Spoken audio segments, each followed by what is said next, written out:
Halo rekan guru dimanapun berada, semoga dalam keadaan sehat selalu. Kembali lagi dengan channel kelas kata yang pada kesempatan ini akan melakukan pembahasan soal dalam rangka menghadapi UKM PPG dalam jabatan untuk profesional bahasa Indonesia.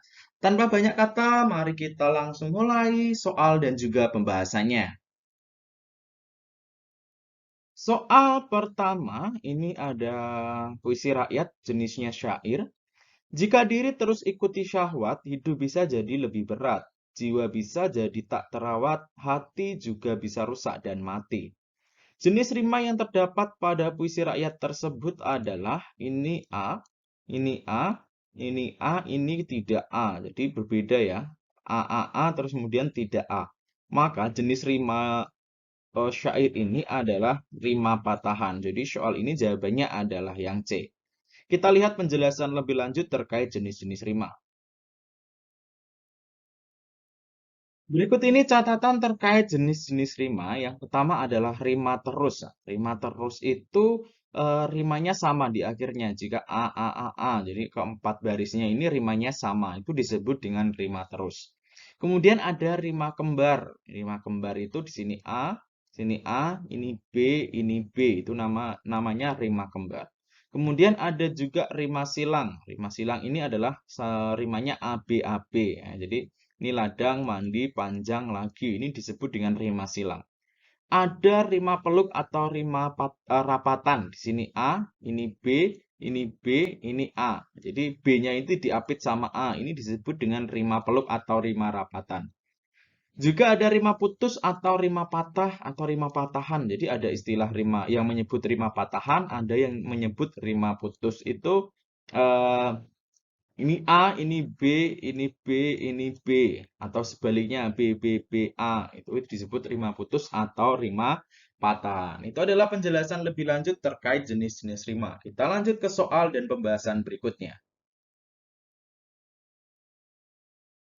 Soal berikutnya, kalimat yang efektif terdapat pada kalimat nomor. Ini kita lihat kalimat yang efektif. Kita lihat di sini kondisi utah di Indonesia sungguh memprihatinkan, ini efektif ya. Sudah dalam kurun waktu kurang lebih 50 tahun, ini berarti tidak efektif. Kurang lebih di sini ada dalam kurun, kemudian di sini kurang lebih. Ini jadi tidak efektif. Jadi yang dua itu salah. Lihat tiga, pembukaan hutan alam di daerah di dataran rendah Sulawesi juga telah memusnahkan keanekaragaman hayati. Yang empat, banyak berjuta-juta spesies. Di sini sudah banyak. Di sini ada kata berjuta-juta. Ini tidak efektif. Jadi nomor empat salah. Pembukaan lahan dengan cara membakar hutan justru akan menambah masalah-masalah kerusakan hutan. Di sini ada menambah masalah saja cukup harusnya. Jadi nomor 5 juga tidak efektif. Jadi ini tidak, ini juga tidak. Jadi jawabannya adalah yang A.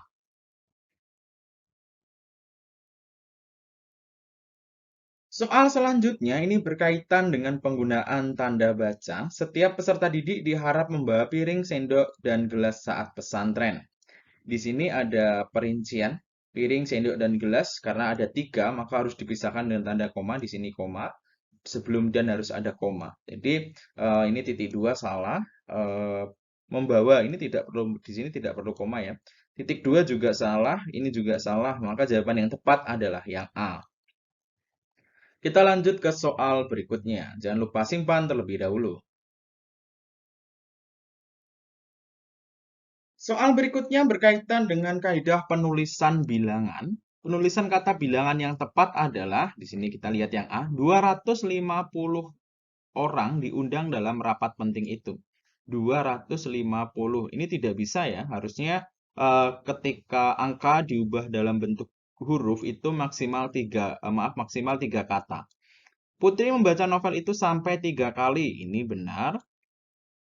15. Nah, angka itu tidak boleh di depan seperti ini. Di awal kalimat itu tidak boleh. Ya. Boleh kalau diubah dalam bentuk huruf atau dialihkan di belakang. Kami harus menyimpan uang 500-an. Ini di sini harusnya tanda hubung untuk memisahkan angka dengan huruf itu dipisahkan dengan tanda hubung. Pak J membawa uang 5.000 rupiah untuk membayar roti. Lah, penulisan rupiah di sini juga salah ya. Harusnya tanpa spasi di sini. Jadi untuk soal ini jawabannya adalah yang B. Mari kita buka catatan terkait dengan kaidah penulisan angka. Jangan lupa simpan terlebih dahulu soalnya. Catatan terkait kaidah penulisan angka seperti ini untuk mengingatkan saja, ditulis dengan huruf maksimal 3 kata tadi ya, ditulis 15 itu masih boleh, 21 itu masih boleh diubah dalam bentuk huruf. Tetapi kalau 192 itu ada 4 kata, itu tidak bisa. Angka tidak boleh di awal kalimat tadi ya, angka tidak boleh di awal kalimat. Itu kita bisa mengubahnya di posisi tengah atau di akhir. Jika itu jumlah, diberi tanda titik untuk memisahkan ribuan. Jika itu urutan, tidak menggunakan tanda titik. Ini jumlah misalkan di kandang itu terdapat 2000 ayam. Itu berarti ada untuk memisahkan ribuannya diberi tanda titik. Tetapi jika itu urutan, itu tidak menggunakan tanda titik. Misalkan eh, tahun 2022. 2022 itu kan urutan tahun, itu tidak perlu menggunakan tanda titik. Seperti itu kaidah penggunaan bilangan. Kita lanjut ke soal berikutnya. Soal selanjutnya ini berkaitan dengan indikator. Seorang guru bahasa Indonesia akan mengajarkan kompetensi dasar 4.6, yaitu menyajikan gagasan atau data dalam bentuk teks prosedur secara tulis atau lisan dengan memperhatikan struktur dan kaidah kebahasaan. Jadi KD 4.6 itu adalah KD keterampilan. Indikator yang tidak tepat untuk kompetensi dasar tersebut adalah menentukan isi teks prosedur yang dibaca. Ini tidak ya, karena di sini menyajikan dan itu dibuat sendiri. Jadi tidak, ini jawabannya. Tidak, ini tidak sesuai. Menyusun teks prosedur dengan memperhatikan kaidah kebahasaan ini iya. Menyunting teks prosedur yang telah disusun ini juga iya. Mengevaluasi teks prosedur karya teman ini bisa dijadikan indikator. Mempresentasikan teks prosedur yang telah disusun ini juga benar. Jadi untuk indikator yang tidak sesuai dengan KD 4.6 ini adalah yang A, yaitu menentukan isi teks prosedur yang dibaca. Kita lanjut ke soal berikutnya, disimpan terlebih dahulu. Soal berikutnya, sumber belajar berbasis cetak yang tepat untuk pembelajaran fonologi adalah, jadi ini adalah terkait dengan pembelajaran fonologi. Fonologi itu berarti suara atau bunyi ya. Di sini yang satu adalah analisis gangguan fonologi dan variasi pelafalan pada penderita cadel, karya Adriana. Di sini gangguan fonologi, jadi ini masuk buku berjudul Linguistik Umum karya Abdul Chair. Linguistik umum itu sangat luas sekali. Aslinya bisa ini untuk pembelajaran fonologi, tapi kita lihat apakah ada yang lebih tepat tidak. Karena di sini yang ditanyakan adalah yang tepat.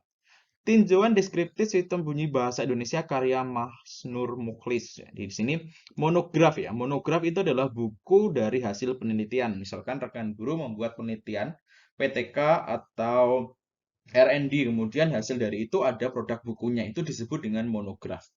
Di sini sistem bunyi ya, jadi masih bisa. Bahan ajar berjudul neurolinguistik, ini tidak bisa ya. Neurolinguistik itu berkaitan dengan otak dalam hal kebahasa. Jadi bahasa yang berkaitan dengan otak. Misalkan gejala-gejala bahasa, misalkan jika ada anak kecil memiliki gangguan berbahasa, itu masuk bagian dalam neurolinguistik. Yang kelima, buku berjudul Asas-Asas Linguistik karya Verhaar. Ini juga bisa tetapi terlalu luas. Karena yang ditanyakan hanya dua, maka yang benar adalah satu dan juga tiga. Jadi soal ini jawabannya adalah yang C. Kita simpan dan lanjut ke soal berikutnya.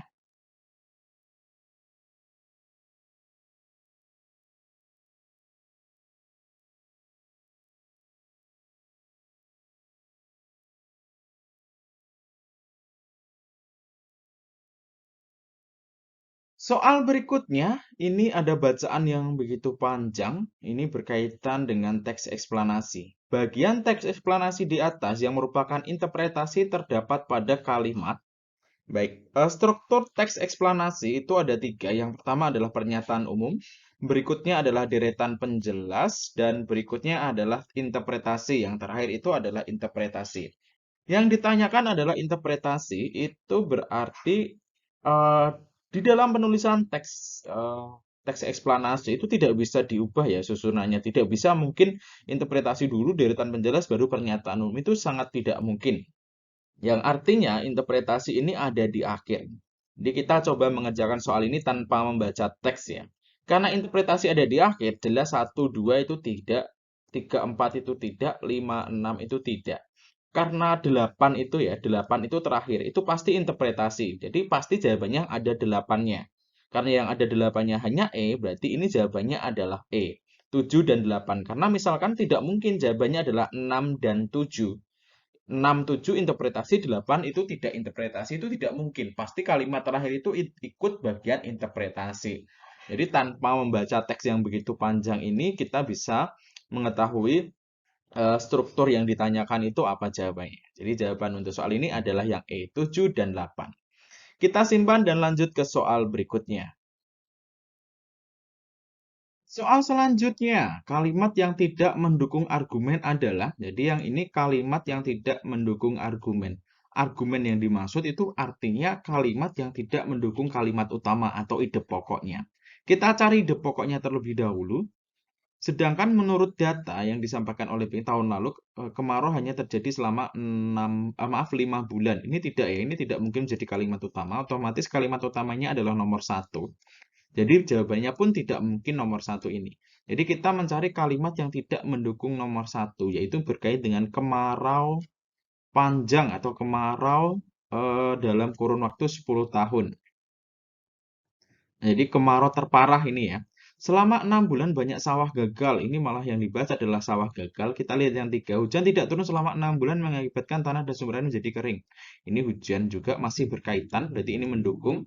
Menurut BMKG, tahun ini hujan diprediksi akan turun pada bulan depan. Jadi masih berkaitan. Jika hal itu terjadi, maka bisa dipastikan bahwa kemarau tahun ini bukanlah kemarau yang biasa karena terjadi selama 7 bulan. Ini juga mendukung.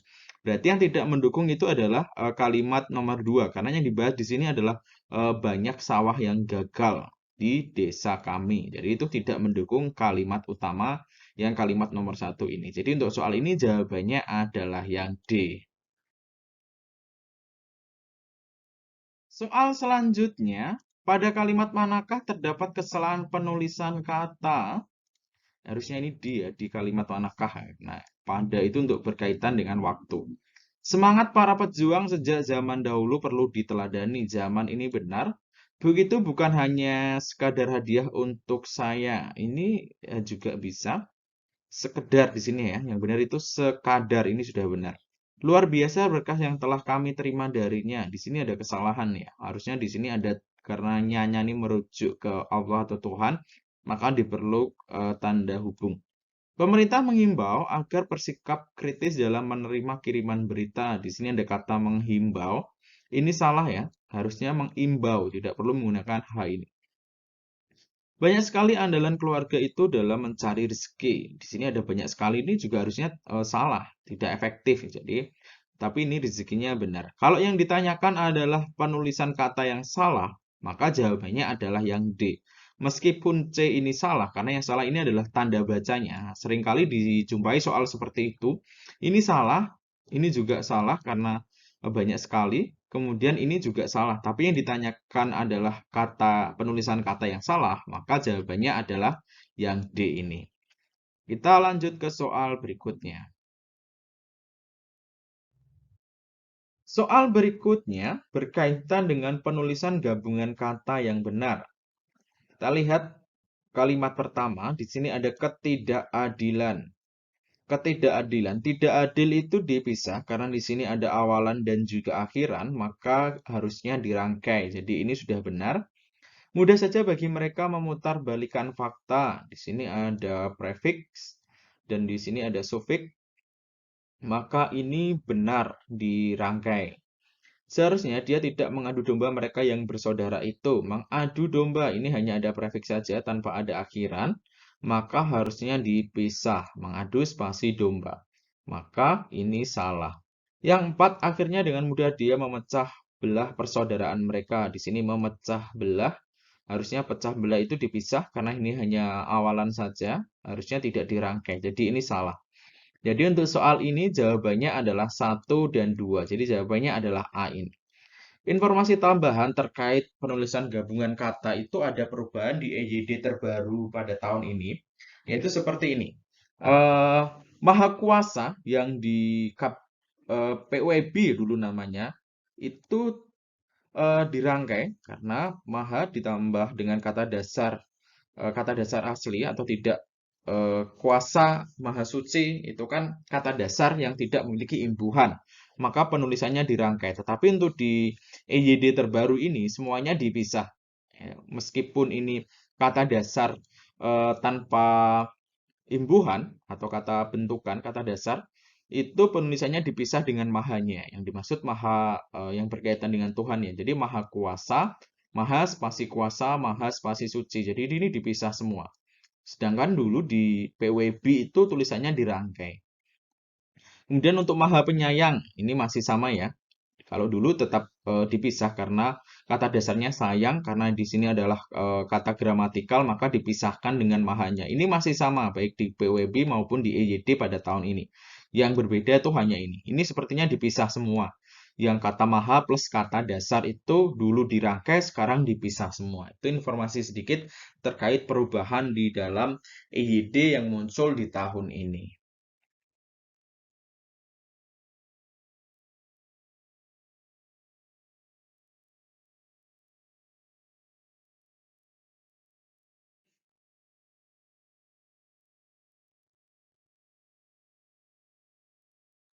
Kan guru, demikian tadi pembahasan soal persiapan UB PPG dalam jabatan. Semoga bermanfaat. Sampai jumpa di pembahasan soal berikutnya. Terima kasih dan salam kelas kata.